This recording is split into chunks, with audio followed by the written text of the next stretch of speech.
নজর রাখবো এবার বাংলার উন্নয়নে। এবার ডাবল ইঞ্জিনের সুফল। হ্যাঁ, প্রধানমন্ত্রীর বাসভবনে বাংলার মুখ্যমন্ত্রী শুভেন্দু অধিকারী তিনি পৌঁছে গিয়েছিলেন নরেন্দ্র মোদীর বাসভবনে এবং মোদী শুভেন্দুর মধ্যে প্রায় 50 মিনিটের বৈঠক হয় এবং সেখানে কি কি বিষয় নিয়ে আলোচনা হলো আরো একটু বিস্তারিত জানার চেষ্টা করব মৈত্রীর কাছ থেকে।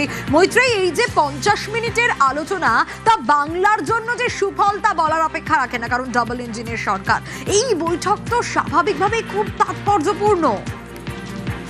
নিঃসন্দেহে দেখো, নিঃসন্দেহে এই বৈঠক অত্যন্ত তাৎপর্যপূর্ণ। তার কারণ 9 তারিখে শুভেন্দু অধিকারী রাজ্যের মুখ্যমন্ত্রী হিসেবে শপথ গ্রহণ করার পর এই প্রথম দিল্লিতে প্রধানমন্ত্রীর সঙ্গে বৈঠক করেছেন তিনি পশ্চিমবঙ্গের মুখ্যমন্ত্রী হিসাবে, এবং সেই বৈঠক প্রায় 50 মিনিটের কাছাকাছি চলেছে এবং সেখানেই ডাবল ইঞ্জিনের সুফল, রাজ্যকে সব রকমের সাহায্যের আশ্বাস দিয়েছেন প্রধানমন্ত্রী। তেমনটাই নিজের এক্স হ্যান্ডেলে পোস্ট করে জানিয়েছেন মুখ্যমন্ত্রী। সব রকম ভাবে বাংলার পাশে যে রয়েছে কেন্দ্র, সেই আশ্বাসও আজকে পশ্চিমবঙ্গের মুখ্যমন্ত্রী শুভেন্দু অধিকারীকে দিয়েছেন প্রধানমন্ত্রী নরেন্দ্র মোদী। সবকা সাথ সবকা বিকাশের যে পরিকল্পনা কেন্দ্র নিয়ে চলেছে এবং সেখানে বাংলাকে অগ্রাধিকার দেওয়া হবে, সেই আশ্বাসও দেওয়া হয়েছে।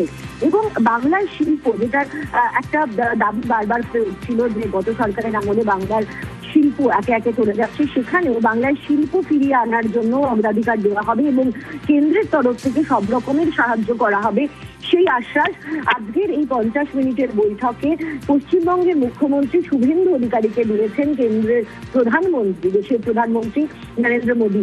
নিশ্চিতভাবে এটা ডাবল ইঞ্জিন সরকার হওয়ায় তার সুফলেরই ইঙ্গিত। এবং যা ইতিমধ্যেই আমরা দেখতে পাচ্ছি, সরকার গঠন হওয়ার পর 15 দিনও পেরোয়নি, তারপরেই কিন্তু একের পর এক পজিটিভ সিদ্ধান্ত রাজ্যের জন্য নেওয়া হচ্ছে এবং তারপরে এই বৈঠক নিঃসন্দেহে রাজ্যের জন্য আরো উন্নয়নের রাস্তা খুলে দেবে, তেমনটাই মনে করছে রাজনৈতিক বিশ্লেষকরা। বেশ।